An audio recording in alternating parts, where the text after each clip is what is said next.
I'll never forget the sound of her voice cutting through the reception hall. "Get out. You don't belong here." The words hung in the air like shattered glass.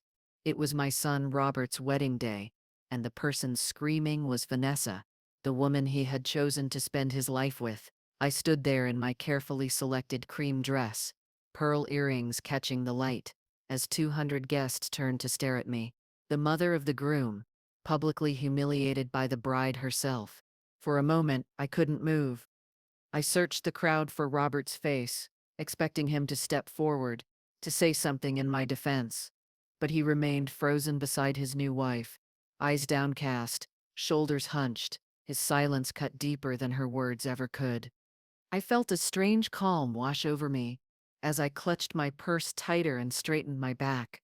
The crystal chandeliers sparkled overhead, chandeliers I had paid for, along with everything else in this lavish ceremony. The flowers imported from Holland, the five-course dinner prepared by a celebrity chef, the string quartet playing softly in the corner, all funded by me, Martha Jenkins, the woman now being told to leave. As I turned to walk out, my heels clicking against the marble floor, I heard Vanessa's triumphant laugh behind me. She thought she had won. But what she didn't know, what none of them knew, was that I wasn't just leaving the reception. I was about to teach them all a lesson about respect that would be whispered about in this town for years to come. Outside in the cool evening air, I pulled out my phone and made a single call. "Mr. Collins? This is Martha Jenkins. I need you to cancel everything." Yes, everything. Effective immediately. I ended the call and slipped the phone back into my purse, knowing that within the hour, my son's perfect wedding would unravel spectacularly. You see, I didn't just help pay for this wedding. I owned the very ground it stood on, and I was about to show them exactly what happens when you bite the hand that feeds you. It started 6 months ago when Robert announced his engagement to Vanessa. I'd only met her a handful of times before then, but I smiled and embraced her, genuinely happy that my son had found someone. When they mentioned wanting a dream wedding, I immediately offered my financial support. As a retired finance director who had built my own small empire, I had more than enough to give them the celebration they wanted. At first, Vanessa was gracious, thanking me profusely for my generosity. We spent afternoons looking through bridal magazines, discussing venues and themes. I suggested the Hamilton Estate, a beautiful historic mansion that I had quietly purchased as an investment property years ago. They loved it, and plans were set in motion. The first red flag appeared during our meeting with the wedding planner, Diana, when I suggested incorporating some family traditions, like using the cake topper for my own wedding, or playing my late husband's favorite song during the reception. Vanessa's smile tightened. "That's very sweet, Martha," she said, her voice dripping with condescension. "But we're aiming for something more contemporary. Those old-fashioned touches might clash with our vision." I nodded and said nothing, not wanting to create tension.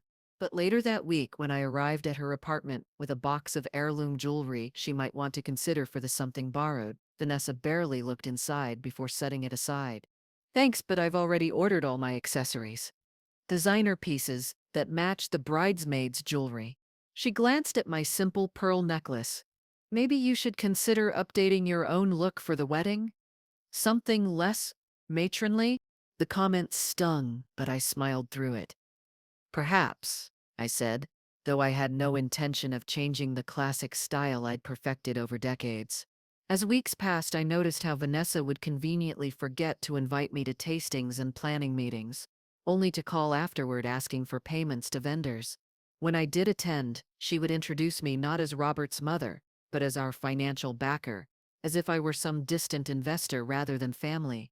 The guest list became another battleground. When I provided names of close friends and colleagues, people who had known Robert since childhood, many of whom held prominent positions in our community, Vanessa vetoed most of them.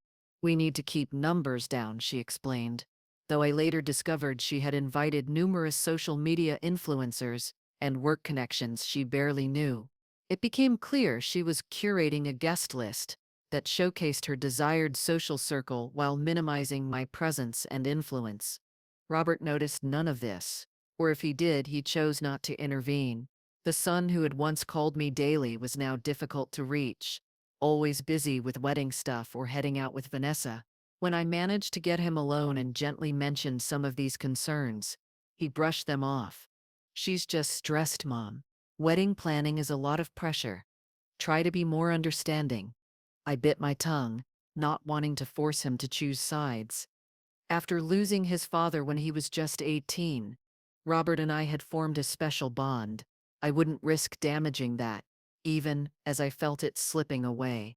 The week before the wedding brought the rehearsal dinner, which I had offered to host at an upscale restaurant downtown. When I arrived, I discovered my place card was at a table far from the main party, wedged between distant relatives and Vanessa's great aunt, who was hard of hearing. Robert was seated at the center table with Vanessa, her parents, and her bridesmaids. "Oh, didn't Robert tell you?" Vanessa said when I questioned the arrangement. "We thought you'd be more comfortable away from all the excitement." Her smile didn't reach her eyes. "At your age, these long events can be so tiring." I was 65 in excellent health and ran a half marathon just months before.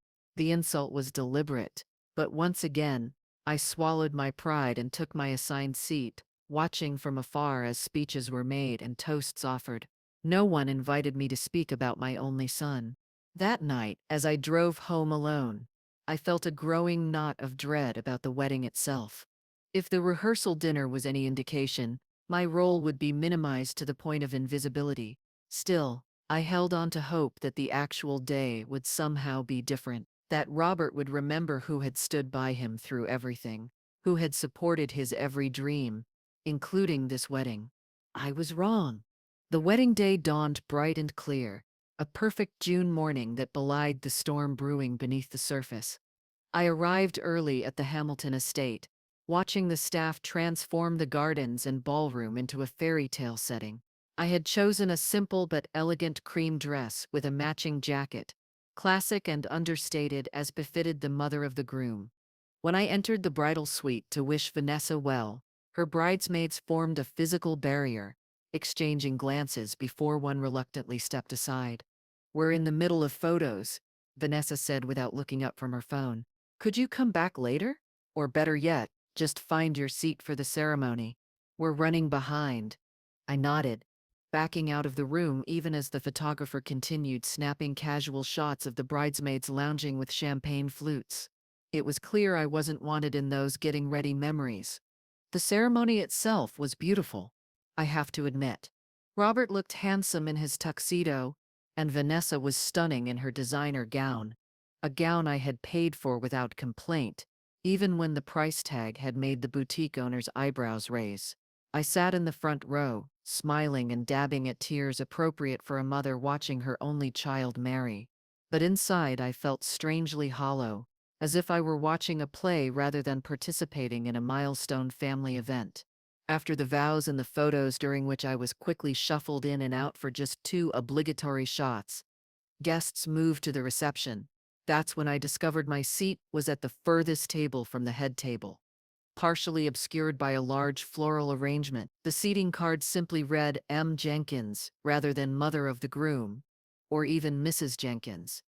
It was as if Vanessa had deliberately stripped me of both my relationship to Robert and any honorific that might suggest respect. Still, I held my composure, making small talk with the other guests at my table, distant colleagues of Vanessa's whom I'd never met. I watched as Robert and Vanessa had their first dance, as they cut the cake, as they moved through the crowd accepting congratulations. Not once did either of them come to my table or seek me out. As the evening progressed, I decided to approach them during a quiet moment. Robert saw me coming and whispered something to Vanessa, whose face immediately hardened. Before I could reach them, she stepped forward to intercept me. "Martha," she said, loud enough for nearby guests to hear, "we're about to do the special dance performances. Could you please return to your table? We need to keep this area clear for the videographer." "I just wanted a moment with Robert," I said softly. Something flashed in her eyes then. Not just annoyance, but a cold, calculated anger that startled me. She stepped closer, her white gown brushing against my cream dress. "Listen carefully," she whispered, though not quietly enough that others couldn't hear. "This is my day, not yours. You've had your time, your marriage, your life. This spotlight belongs to me, and I won't have you trying to steal attention or sympathy from anyone here." I stepped back, genuinely shocked by the venom in her voice. "I would never get out," she suddenly hissed, loud enough for conversations nearby to halt. "You don't belong here. You're embarrassing yourself and my husband."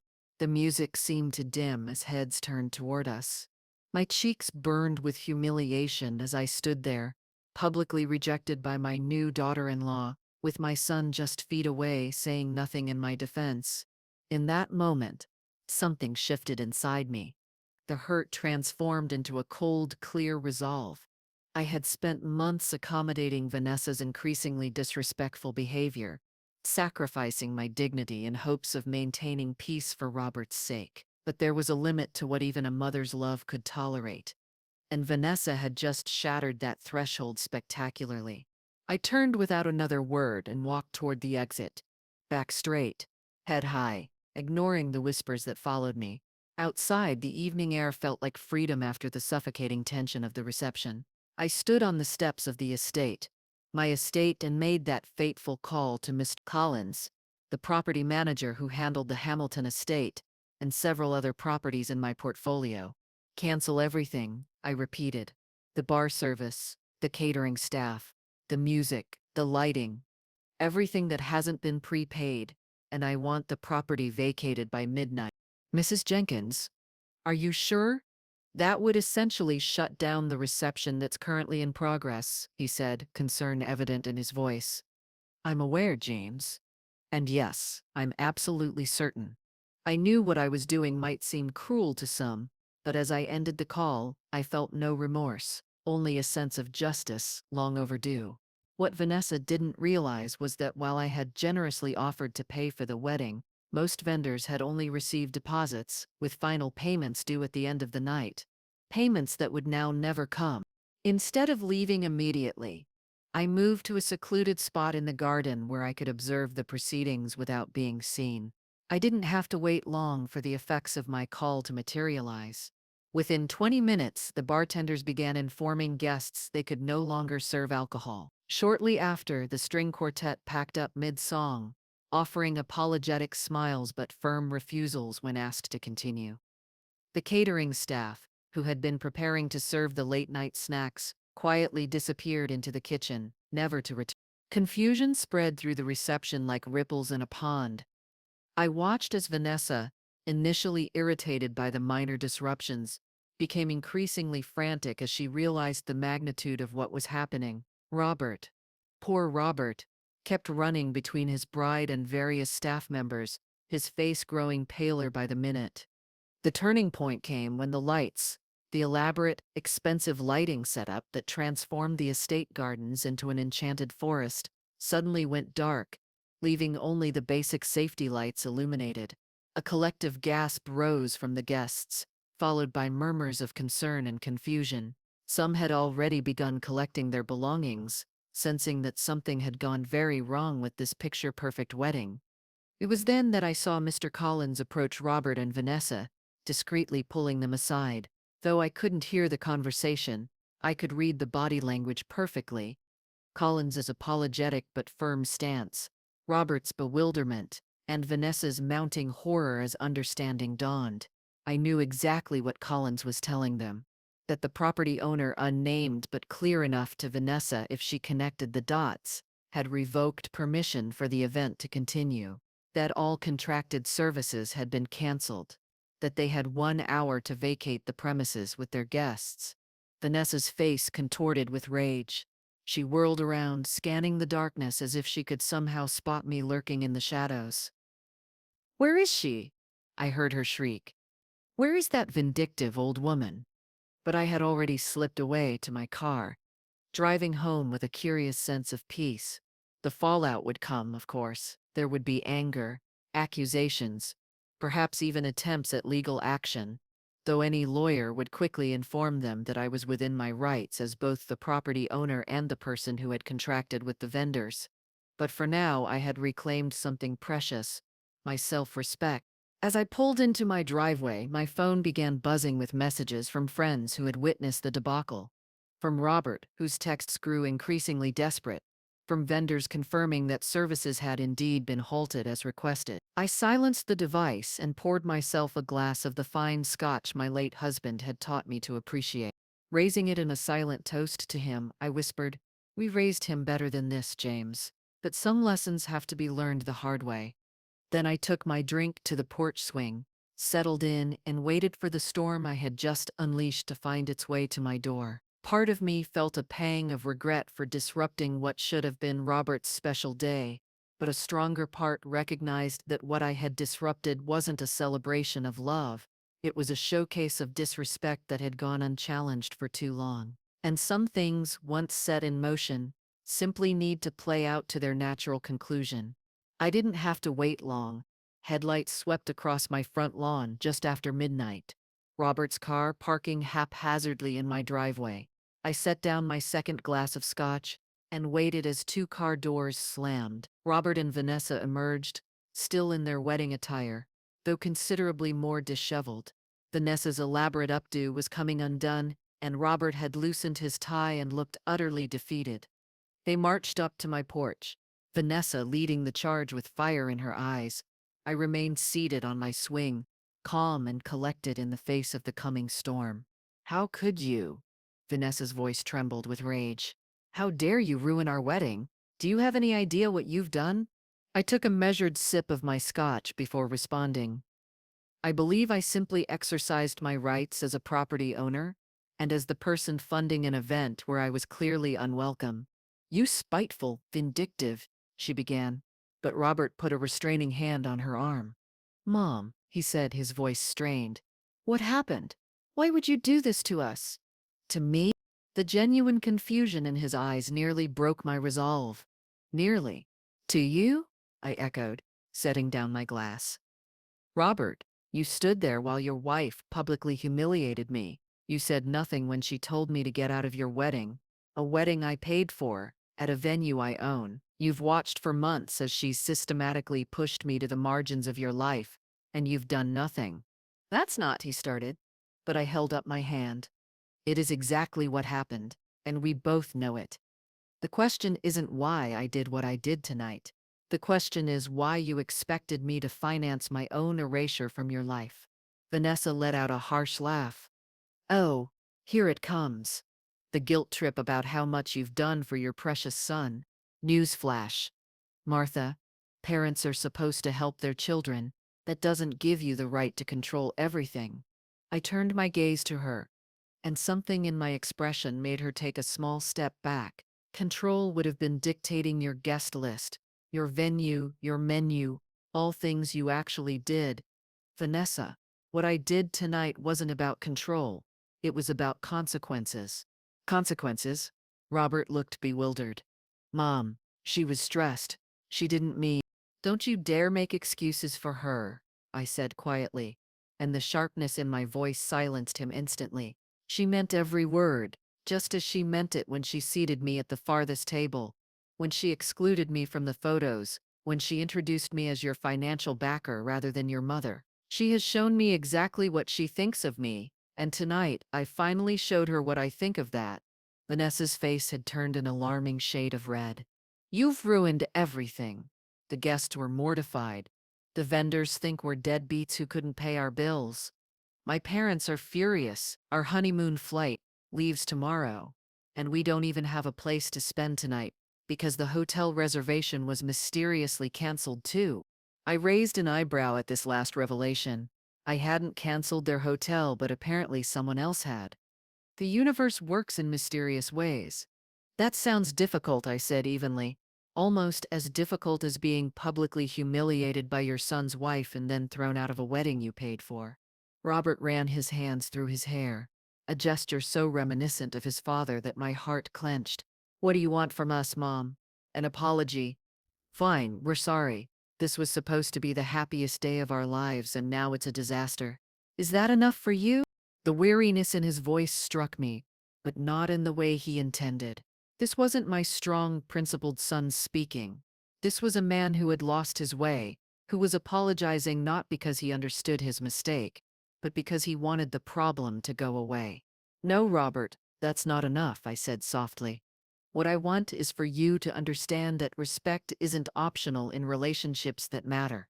What I want is for you to remember the values your father and I taught you. What I want is my son back, the one who would never have stood silent while anyone, even someone he loved, treated his mother like garbage. Something flickered in his eyes, recognition perhaps, or the first glimmer of real remorse. But before he could respond, Vanessa grabbed his arm. This is pointless. She's not going to be reasonable. She turned to me, eyes narrowed. You think you've won something tonight, but all you've done is show Robert what a bitter, controlling woman you really are. This won't bring you closer to him. It will only push him away for good. I met her gaze steadily. That's a risk I'm willing to take, because a relationship built on disrespect and manipulation isn't one I'm interested in maintaining, whether it's with you or with the man who has chosen to stand by while you demean his mother. I stood then, signaling that our conversation was over. It's late, and I'm tired.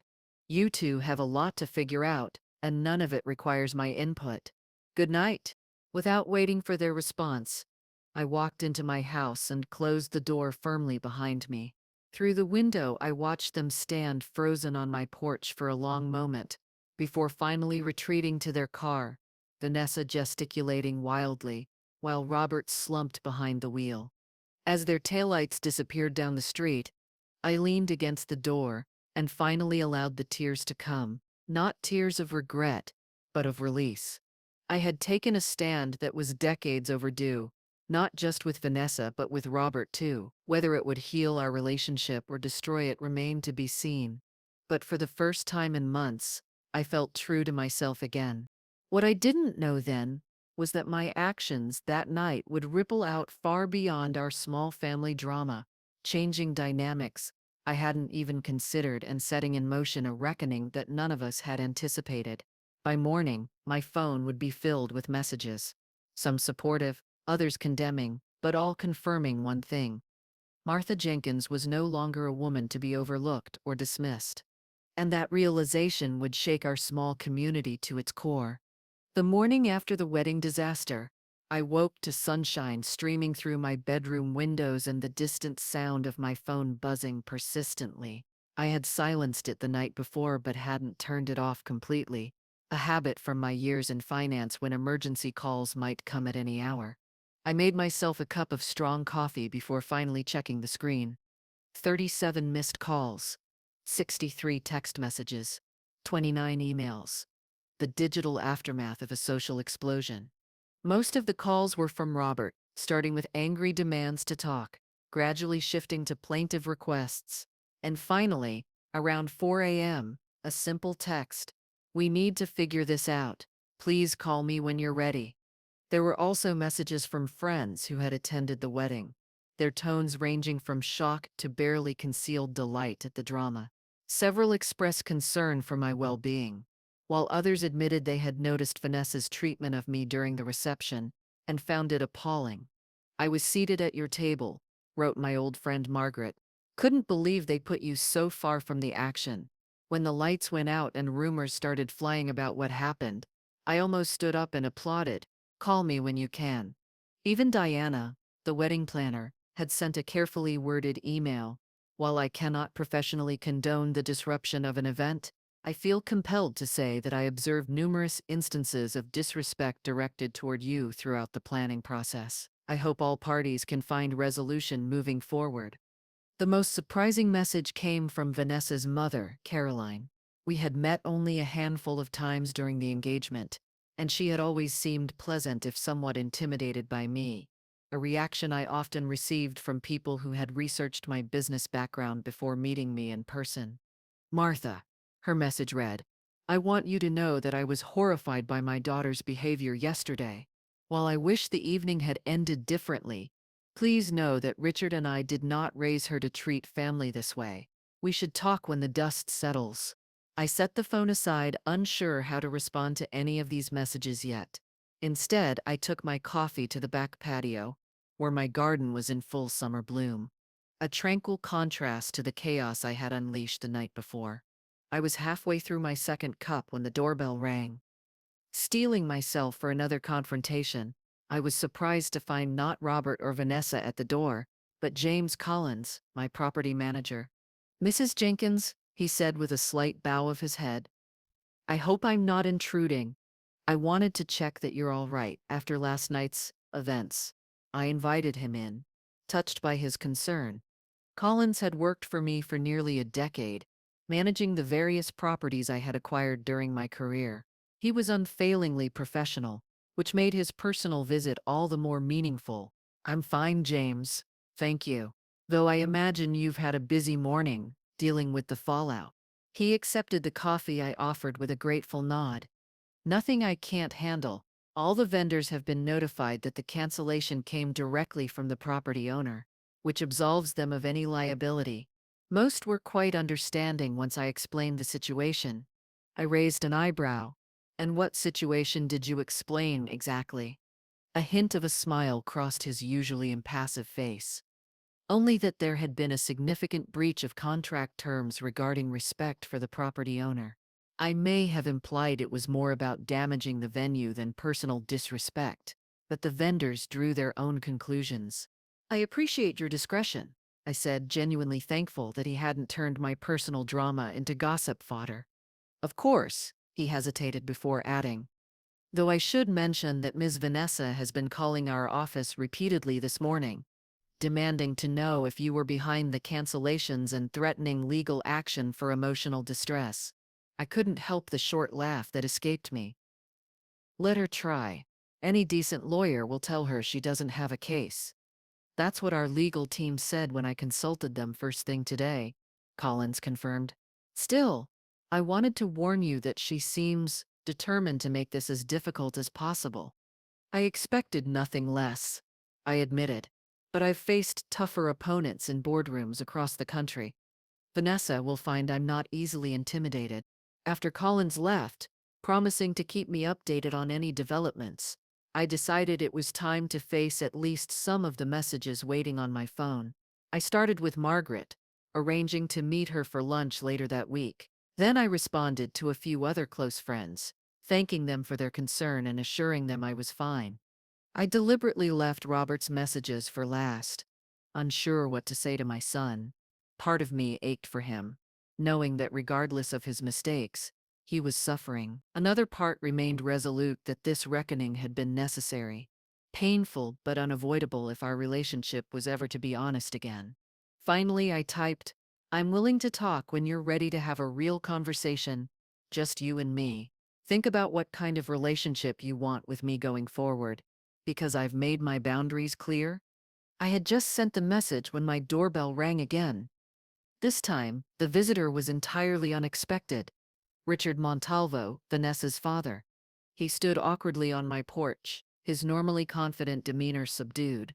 "Martha, I apologize for coming unannounced. I was hoping we could talk." I invited him in, curious about what had brought him to my door alone. Richard was a successful real estate developer, though on a much smaller scale than my late husband's enterprises had been. We had met at various charity events over the years before our children's engagement, always maintaining cordial if distant professional respect. "Caroline told me she messaged you," he began once we were seated in my living room. "She wanted to come herself. But she's dealing with Vanessa, who is," he searched for a diplomatic word, "still processing last night's events." "Having a complete meltdown, you mean," I supplied, and a reluctant smile crossed his face. "To put it mildly." He sighed heavily. "Martha, I want to apologize for my daughter's behavior. There's no excuse for how she treated you, especially given your generosity toward the wedding." His straightforward apology surprised me. "Thank you, Richard. But shouldn't Vanessa be the one apologizing?" "She should," he agreed. "And eventually she will. But right now she's too caught up in her own narrative of victimhood to see clearly. Caroline and I are trying to help her understand the consequences of her actions, but it's challenging. I nodded, appreciating his honesty. May I ask why you're here? I doubt Vanessa sent you as an emissary. God, no, he said with a short laugh. She'd be furious if she knew I was here. I came because I respect you, Martha. Always have. And because Robert is clearly torn apart by what's happened. A pang went through me at the mention of my son. How is he? Richard ran a hand over his face. Confused, angry, hurt. Mostly at himself, I think, though he's not quite ready to admit that yet. He spent half the night on our couch after he and Vanessa had another argument. Caroline tried to talk to him, but he just kept saying he'd failed everyone. The image of my son, miserable and alone on his in-laws' couch on what should have been his wedding night, nearly broke my resolve, but I reminded myself that choices have consequences, and Robert had made his. What do you want from me, Richard? I asked directly. He met my gaze squarely. Nothing you don't want to give. I'm not here to pressure you into a reconciliation or to make excuses. I just thought you should know that not everyone in our family condones Vanessa's behavior, and that Robert is suffering. I appreciate that, I said after a moment. But suffering can be instructive. Perhaps this is a lesson Robert needed to learn. Richard nodded slowly. Perhaps it's one Vanessa needed too. He stood to leave, then paused. For what it's worth, I think you showed remarkable restraint. If someone had treated Caroline the way Vanessa treated you, I'm not sure I would have been as controlled in my response. After he left, I sat for a long time, thinking about our conversation. Richard's visit had humanized the other side, in a way I hadn't expected. It was easy to see Vanessa as a one-dimensional villain, but the reality was more complex. She was someone's daughter, raised by parents who seemed decent and who were clearly embarrassed by her behavior. That didn't excuse what she had done, but it reminded me that behind every conflict are people with their own perspectives and pain. Still, understanding didn't equal forgiveness, and I wasn't ready to offer that yet. Not to Vanessa, and not even to Robert. The rest of the day passed quietly. I worked in my garden, prepared a simple dinner, and tried to maintain some normalcy despite knowing that across town, the aftermath of my actions was still unfolding dramatically. It was almost evening when my phone rang with a call from an unknown number. Mrs. Jenkins? This is Eliza Chen from the Westfield Gazette. I was hoping to get your comment on what happened at the Hamilton estate last night. We've heard reports that. I cut her off firmly. I have no comment, Miss Chen. This is a private family matter. But our readers would be very interested in your side of the story, she pressed. Especially given your position in the community and the significant social implications of. Goodbye, Miss Chen, I said, ending the call. So the story had reached the local paper. Not surprising in a town our size, where social events among prominent families were considered newsworthy. I made a mental note to warn Robert that reporters might be sniffing around, then realized with a pang that such protective gestures were perhaps no longer my place. The distance between us felt suddenly vast and real in a way it hadn't before. Just before bed, I received another text from Robert. Dad's old study at 10 a.m. tomorrow. Just me. I promise. The reference to his father's study, a room in my house that still contained James's books and papers, largely untouched since his death, felt significant. It had been our family's place for serious conversations, a neutral ground where voices stayed measured and emotions were handled with care. I'll be there, I replied, then set my phone aside and prepared for what would undoubtedly be a difficult night's sleep. Morning found me awake early, anxiety tightening my chest as I contemplated the coming conversation with my son. I dressed carefully in a casual but put-together outfit, a silent statement that while I was open to reconciliation, I wasn't diminishing myself or the significance of what had happened. At precisely 10 a.m., Robert's car pulled into the driveway. He looked terrible, unshaven, hair uncombed, wearing the same clothes I'd seen him in 2 nights before. The sight of him so disheveled tugged at my maternal instincts, but I held firm as I let him in without the usual hug or kiss on the cheek. Thank you for agreeing to see me, he said, his voice hoarse. I wasn't sure you would. You're still my son. I replied simply, leading him to James's study. The room was exactly as it had been when my husband was alive. Dark wood bookshelves, leather chairs, the faint scent of pipe tobacco that somehow lingered years after James had stopped smoking. Robert paused in the doorway, visibly affected by the memories this space held. How many father-son talks had happened in this very room? How many lessons about integrity and respect had been imparted here? We sat across from each other, the mahogany desk between us like a physical manifestation of the barrier that had formed in our relationship. For a long moment, neither of us spoke. I don't know where to start, Robert finally admitted, looking down at his hands. The beginning is usually best, I suggested, keeping my tone neutral. He took a deep breath. I failed you. I've been failing you for months, and I didn't even realize it until everything fell apart. It was more self-awareness than I had expected, and it momentarily caught me off guard. Go on, I prompted when he fell silent again. When I first met Vanessa, I was captivated by her confidence, her ambition, the way she seemed to command every room she entered, he explained. After Kristen left me, I felt diminished somehow. Vanessa made me feel important again. I nodded, understanding the appeal. Robert's ex-girlfriend had ended their 5-year relationship suddenly, leaving him heartbroken and questioning his worth. Vanessa, with her assertive personality and social media popularity, must have seemed like the perfect antidote to his wounded ego. But that same confidence, it turns into something else sometimes. He continued. She has very specific ideas about how things should be, about the image we should project. When you offered to help with the wedding, she saw it as an opportunity to create this perfect event. But she also saw it as, I don't know, a competition of sorts. A competition? I echoed, confused. Robert looked pained. With you, your success, your confidence, your standing in the community, it intimidated her, though she'd never admit it. She started finding ways to assert control, to show that she was the one making decisions, even if you were providing the means. And you noticed this? I asked, unable to keep the edge from my voice. He flinched. Not at first, or maybe I did, but I told myself she was just stressed about the wedding, that once we were married, things would settle down. He rubbed his hands over his face, a gesture so reminiscent of his father that it made my heart ache. But then things kept escalating. The way she'd dismiss your suggestions, the comments about your age or style, the seating arrangements. I noticed, Mom. I just didn't want to deal with it. It was easier to pretend everything was fine. Easier for whom? I asked quietly. For me, he admitted, shame evident in his voice. I didn't want to risk my relationship with Vanessa, but I also didn't want to acknowledge what was happening with you. So I convinced myself it wasn't that bad, that you could handle it, that after the wedding everything would go back to normal. And when she told me to get out of the reception, when she humiliated me in front of everyone we know, was that also something you thought I could handle? Robert's eyes filled with tears.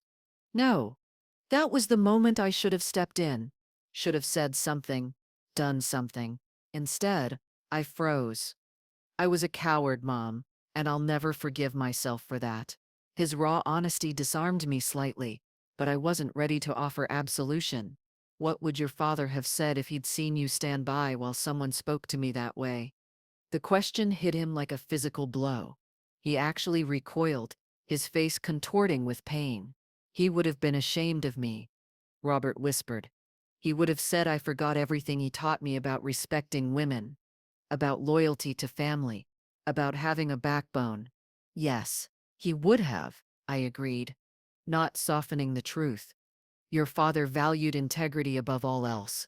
He believed that a man's character was defined by how he treated those who loved him most, not by how he impressed strangers. Robert nodded miserably. I know, and I failed his memory as much as I failed you. We sat in silence for several minutes, the weight of his words hanging between us. Part of me wanted to reach across the desk and take his hand, to tell him that we would find a way forward. But another part, the part that had endured months of increasing disrespect and isolation, held back, waiting to hear what else he had to say. What happens now? I finally asked. With you and Vanessa, I mean. He looked up, his expression troubled. I don't know. We've barely spoken since the night of the wedding.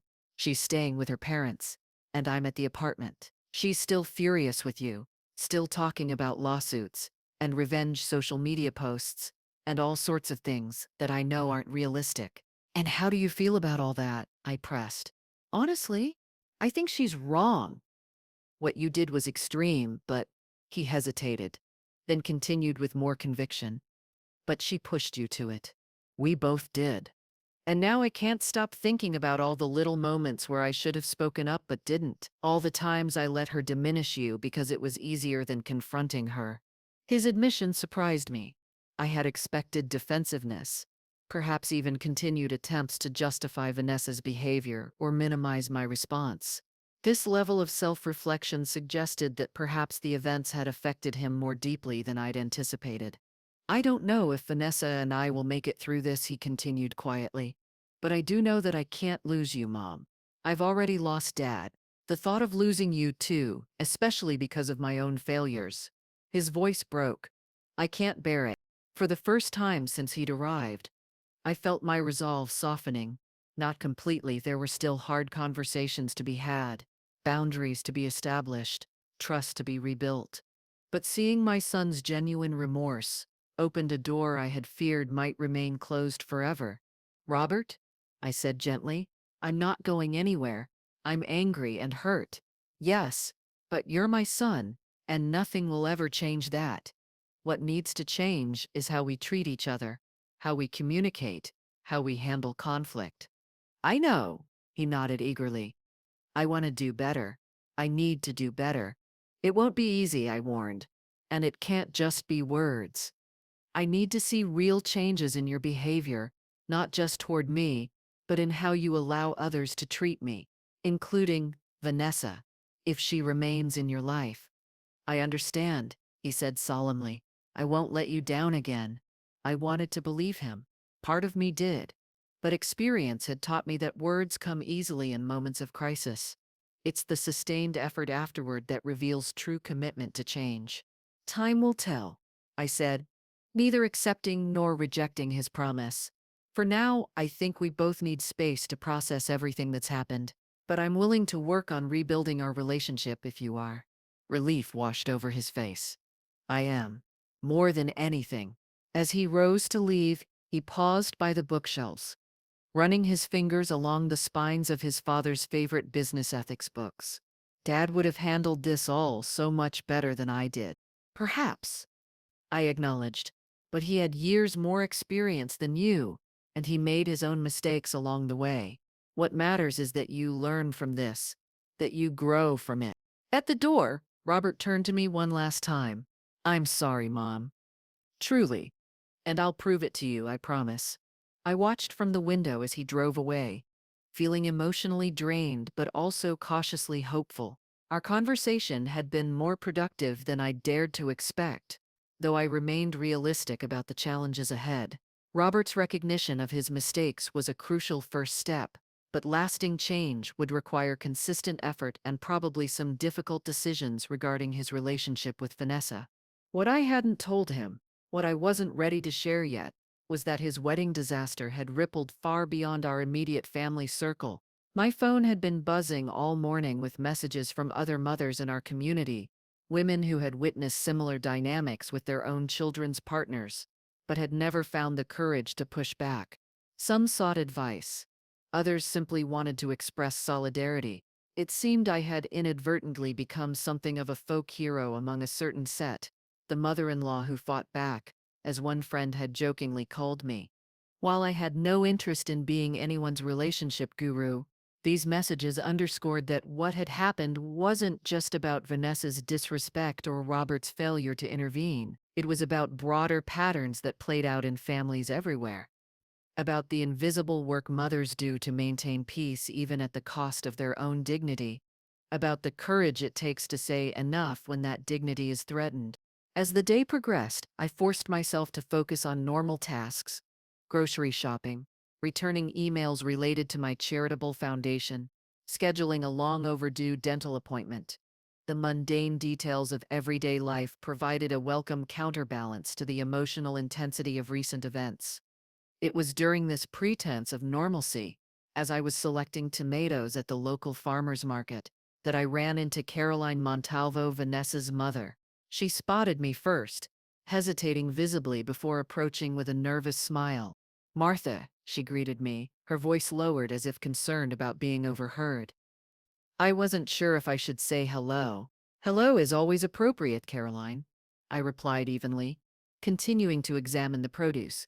She fidgeted with her purse strap. "Richard mentioned he visited you yesterday. I hope that was all right." "It was fine. He was very civil." "Good, good," she nodded rapidly. "This is all so uncomfortable. The whole town seems to be talking about what happened." I placed several tomatoes in my basket before turning to face her directly. "People always talk, Caroline. The question is whether we give them reason to talk again by making the same mistakes." She blinked at my directness. "Yes, well, Vanessa is still very upset, as you can imagine, but Richard and I have made it clear that her behavior at the wedding was unacceptable." "I appreciate that," I said, genuinely surprised that they had taken such a firm stance with their daughter. "We raised her better than that," Caroline continued, looking genuinely distressed. "I don't know when she became so entitled. Maybe it was all those Instagram followers making her think she's more important than she is. Or maybe we indulged her too much growing up. But what she did to you," she shook her head. I was mortified. Her candor caught me off guard. I had expected defensiveness, perhaps even hostility, given that I had effectively ruined her daughter's wedding reception. Instead, she seemed to be offering an olive branch of sorts. "What happens now is up to Robert and Vanessa," I said carefully. "But I want you to know that I don't hold you or Richard responsible for your daughter's actions. She's an adult making her own choices." Relief flooded Caroline's face. "Thank you for saying that. We've been worried that this would create a permanent rift between our families, especially if they do stay together and eventually have children." The mention of potential grandchildren struck a nerve I hadn't realized was exposed.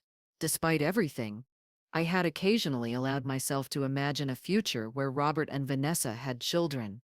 My grandchildren and how I would navigate that complex dynamic. Would Vanessa use children as another tool to marginalize me? Would I be the grandmother kept at arm's length, allowed only supervised visits on Vanessa's terms? "That's getting rather ahead of ourselves," I said more sharply than I'd intended. "Right now, I'm not sure there's even going to be a marriage." Caroline's expression grew somber. "No, I suppose you're right. Vanessa came home last night in tears, saying Robert had told her she needed to apologize to you before they could move forward. She didn't take it well." That was news to me. Robert hadn't mentioned making such a demand during our morning conversation. The thought that he had stood up to Vanessa, had actually set a boundary with her regarding me, sent a small surge of hope through my chest. "We'll see what happens," I said noncommittally. "In the meantime, Caroline, I hope you and Richard know that I bear no ill will toward you. This situation is between me, Robert, and Vanessa." She looked visibly relieved. "That means a lot, Martha. And for what it's worth, I think what you did took tremendous courage. Not many women would have stood their ground the way you did." As we parted ways, I reflected on her words. Courage wasn't how I had framed my actions to myself, necessity perhaps, or self-preservation, but viewing it as an act of courage shifted my perspective slightly, helping me see that what I had done wasn't just a reaction to personal hurt, but a statement about valuing myself enough to demand respect. That evening, as I was preparing dinner, my doorbell rang again. This time, when I opened it, I found myself face to face with Vanessa. She stood on my porch, looking nothing like the confident, polished woman I was accustomed to seeing. Her hair was pulled back in a simple ponytail, her face bare of makeup, her designer clothes replaced by jeans and a plain sweater. Her eyes were red-rimmed, suggesting recent tears. "May I come in?" she asked, her voice lacking its usual assertive edge. I hesitated, genuinely unsure if I was ready for this confrontation. but avoiding it would only postpone the inevitable. Briefly, I agreed, stepping aside to let her enter. I led her to the living room, but remained standing, unwilling to settle into what might become a lengthy conversation. Vanessa, however, sank onto the edge of the couch, looking suddenly exhausted. Robert says I have to apologize to you, she began, staring at her hands. He says we can't move forward until I do. Is that why you're here? Because Robert gave you an ultimatum? She looked up, a flash of her usual defiance crossing her face. Partly, but also because my parents won't stop lecturing me about respect and gratitude and how I've embarrassed the family. I see, I said coolly. So this isn't actually about recognizing that you treated me poorly. It's about appeasing the people whose opinions matter to you. Vanessa flinched. That's not she started, then stopped herself. After a moment, she continued more honestly. Maybe you're right. I didn't come here because I suddenly had some revelation about how I treated you. I came because I'm trying to salvage my relation about how I treated you. Her honesty, however unflattering, was at least refreshing after months of false smiles and backhanded compliments. At least that's truthful, I acknowledged. But it's not an apology. What do you want me to say? She asked, frustration evident in her voice. That I'm sorry I yelled at you at the wedding? Fine. I'm sorry for that. It was inappropriate. Just that moment? Not the months of subtle undermining, the deliberate exclusion, the constant reminders that I wasn't quite good enough to be prominently featured in your perfect day. Vanessa had the grace to look somewhat ashamed. I didn't think you noticed all that. Of course I noticed, I said quietly. I'm not stupid, Vanessa. I simply chose not to make an issue of it for Robert's sake, until you pushed too far. She was silent for a long moment, seemingly at a loss for words. Finally, she said, I felt threatened by you. This confession surprised me. Threatened? By me? Why? Because you, she gestured vaguely. Successful, respected, confident. Everyone in town knows Martha Jenkins, the brilliant businesswoman who built an empire alongside her husband and then kept it thriving after he died. Robert talks about you like you hung the moon. Even my own father respects you. Her voice grew smaller. How was I supposed to compete with that? It wasn't a competition, I said, genuinely perplexed. I never saw it that way. Maybe not for you, she replied. But for me, I wanted to be the most important woman in Robert's life. I wanted our wedding to be my vision, not influenced by his mother's preferences. I wanted to establish myself as the one in charge of our new family unit. The vulnerability in her admission caught me off guard. I had seen Vanessa as calculating and deliberately cruel. But her explanation suggested something more complicated, insecurity masked by aggression. Fear of inadequacy disguised as superiority. Vanessa, I said carefully, relationships aren't zero-sum games. Robert loving and respecting me doesn't diminish his love for you. And my involvement in your wedding planning wasn't about control. It was about sharing something important with my only son. She twisted her hands in her lap. I know that. Logically, I know that. But I still felt diminished somehow, like I had to push you away to make room for myself. We were venturing into territory I hadn't expected, something almost resembling honest communication. While I wasn't ready to forgive Vanessa's behavior, I could at least begin to understand its roots. Where does this leave us? I asked finally. Because I won't tolerate being treated disrespectfully again, regardless of the reasons behind it. Vanessa looked up, meeting my eyes directly for the first time since she'd arrived. I don't know. Robert says he won't marry me unless things change between you and me. My parents are barely speaking to me. Half our friends think I'm a monster for how I treated you, and the other half think I'm pathetic for letting you ruin our wedding. I didn't ruin your wedding, I corrected her firmly. I withdrew my support after you publicly humiliated me. There's a difference. She didn't argue the point, which itself marked a change from her previous stance. Either way, everything's a mess now, and I'm not sure how to fix it, or if it can be fixed. The vulnerability in her voice stirred something unexpected in me, not quite sympathy, but perhaps the beginning of understanding. That depends on whether you're truly willing to change how you interact with me, not just apologizing because Robert demands it, but actually treating me with genuine respect going forward. And if I am, she asked cautiously, if I really do try to change? I considered the questions seriously. Could I move past the hurt and humiliation? Could I ever trust Vanessa to be a positive presence in my son's life and potentially in my future grandchildren's lives? Then we start small, I said finally. We rebuild slowly, with clear boundaries and open communication. I won't pretend the past didn't happen, but I'm willing to see if a different future is possible. It wasn't forgiveness, not yet, but it was an opening, a crack in the door that had seemed completely closed just days before. Vanessa nodded slowly. I can try that. She rose to leave, then paused. For what it's worth, I am sorry. Not just because Robert wants me to be, but because, well, I wouldn't want someone to treat my mother the way I treated you. It wasn't the most eloquent apology, but there was a genuineness to it that her earlier words had lacked. I acknowledged it with a nod as I showed her to the door. We'll see where things go from here, I said, neither promising reconciliation nor rejecting the possibility outright. After she left, I returned to my kitchen, processing the unexpected turns the day had taken. Between my morning conversation with Robert and this evening's interaction with Vanessa, it seemed that the wedding disaster had forced a reckoning that might actually lead to healthier relationships all around, though the path forward remained uncertain and would undoubtedly include setbacks. My phone chimed with a text from Robert. Vanessa just called. Thank you for talking with her. I know it wasn't easy. I typed back, small steps. Nothing is resolved yet. I know, he replied, but it's a start. A start. That seemed an appropriate way to frame it.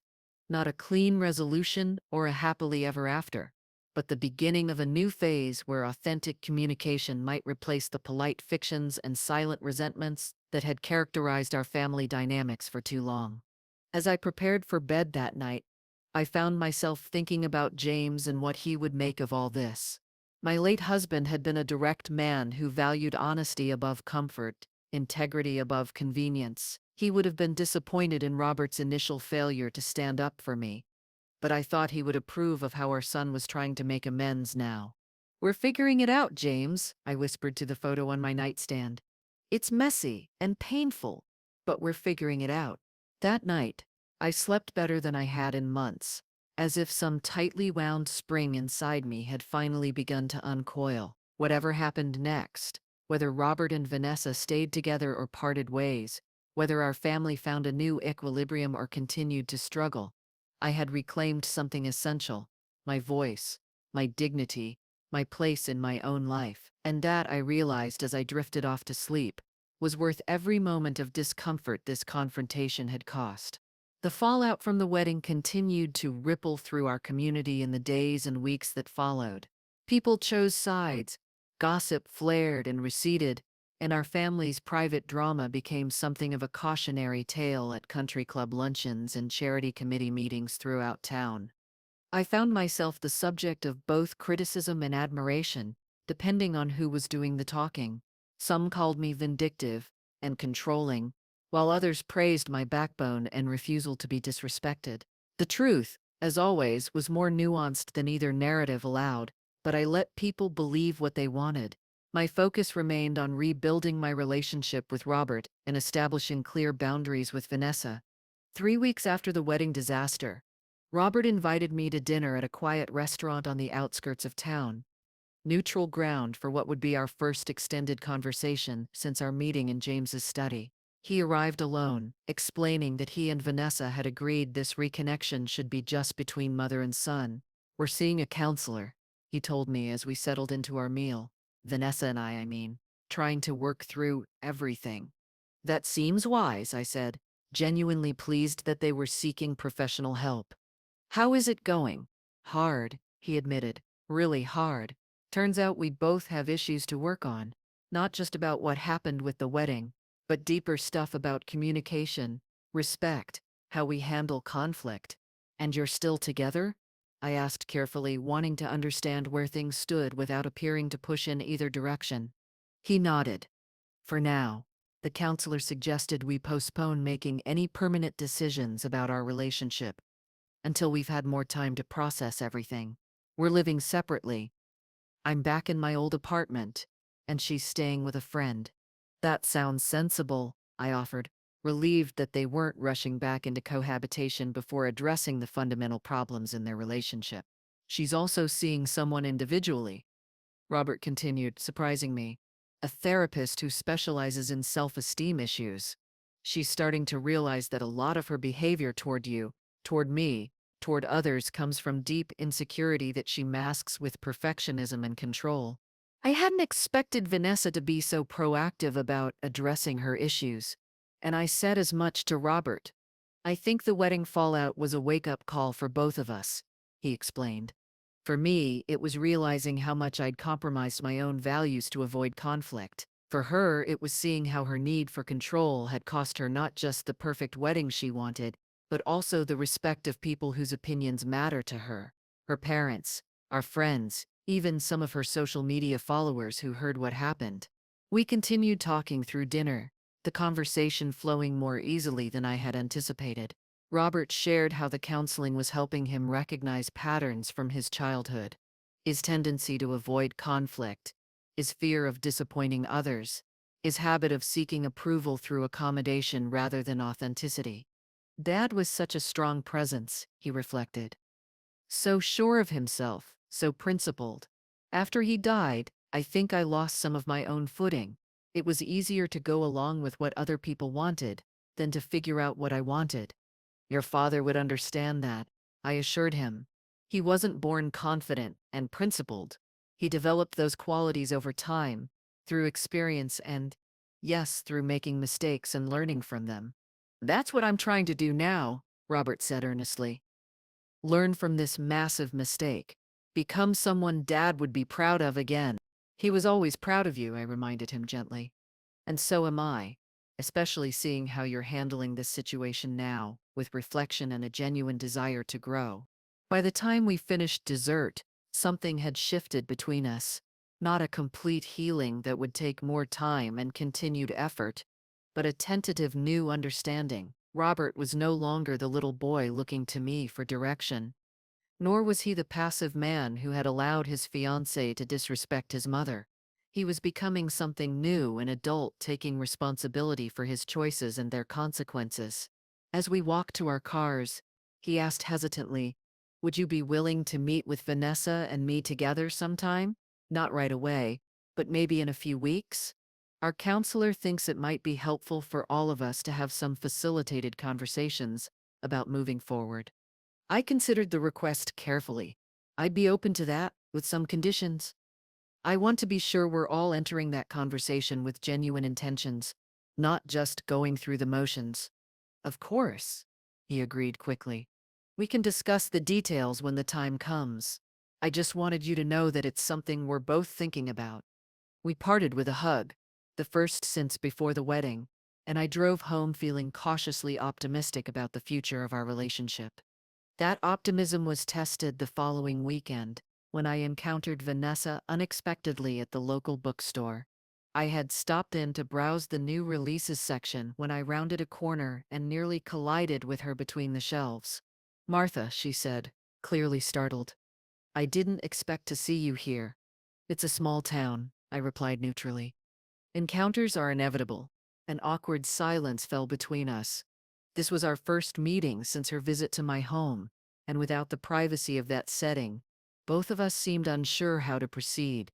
Finally, Vanessa gestured to the book in her hands, a title about healing family relationships. "My therapist recommended this," she explained, a hint of defensiveness in her tone. "I'm trying to understand patterns, how people get stuck in certain dynamics." I nodded, acknowledging her effort without effusive praise. "That takes courage, does it?" she asked, sounding genuinely uncertain. "Looking honestly at yourself always does," I said simply. Another silence. Less awkward this time.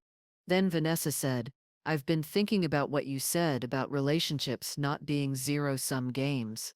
About how Robert respecting you doesn't diminish his love for me. She hesitated before adding, I'm not sure I really believed that before. Maybe I still don't, entirely. But I'm trying to understand it. Her candor caught me off guard. That's a significant insight. My therapist says I have scarcity thinking when it comes to love and attention, she continued, the words coming faster now as if she'd been waiting for an opportunity to share this. Like there's only so much to go around, so I have to fight for my share. It comes from stuff in my childhood. Feeling like I was competing with my sisters for my parents' approval, never quite measuring up. I hadn't known Vanessa had sisters, much less that she felt she lived in their shadow. It was a humanizing detail that made her behavior, while still inexcusable, at least more comprehensible. Understanding where these patterns come from is an important step, I acknowledged. But the real work is in changing them, going forward. I know, she said, meeting my gaze directly. And I am trying, Martha, not just for Robert's sake, or for appearance's sake, but because I don't want to be that person anymore. The one who pushes others down to feel secure. There was a rawness to her admission that seemed genuine, a vulnerability I hadn't witnessed in her before. It didn't erase the hurt she had caused, but it did open a small window of possibility that perhaps with time and continued effort, we might find a way to coexist peacefully in Robert's life. I appreciate you telling me this, I said carefully, and I hope your work with the therapist proves beneficial for your own sake, as much as for your relationships. She nodded, clutching the book tighter. Robert mentioned he talked to you about meeting together with our counselor. He did. Would you? Are you considering it? The hesitancy in her voice was new. The Vanessa I had known before would have been more demanding, more presumptive of my cooperation. I am, I confirmed. Though I think we all need a bit more time before that happens. Relief flickered across her face. Thank you. I know you have no reason to give me another chance. But she stopped, seeming to catch herself in old patterns. I mean, I understand why you'd be hesitant, and I respect whatever timeline works for you. The correction was small but meaningful, a sign that she was actively trying to adjust her communication style from entitled to respectful. I acknowledged it with a slight nod. I should let you get back to your shopping, she said after a moment. But I'm glad we ran into each other. It makes the idea of sitting down together feel less impossible. As she walked away, I reflected on how different this Vanessa seemed from the woman who had screamed at me to get out of her wedding just weeks ago. Was the change genuine? Only time would tell. But the fact that she was making any effort at all suggested possibilities I hadn't considered in the immediate aftermath of the wedding disaster. Over the next 2 months, a new normal gradually emerged. Robert and I settled into a rhythm of regular dinners and phone calls, rebuilding our relationship one conversation at a time. He continued living separately from Vanessa, while they both worked through their individual and couples therapy. Occasionally, he would share insights from their sessions, how Vanessa was learning to express her insecurities directly rather than acting out through controlling behavior, how he was practicing setting boundaries instead of acquiescing to avoid conflict. I listened without judgment, offering support for his journey without inserting myself too directly into their relationship dynamics. True to my word, I eventually agreed to a facilitated meeting with their counselor, Dr. Melissa Chen. We met at her office on a Tuesday afternoon, all three of us visibly nervous despite the preparation we'd each done individually. I want to thank you all for being here, Dr. Chen began once we were seated in her comfortable office. This takes courage from everyone involved. She established ground rules for our conversation. Speak from personal experience using I statements. No interrupting.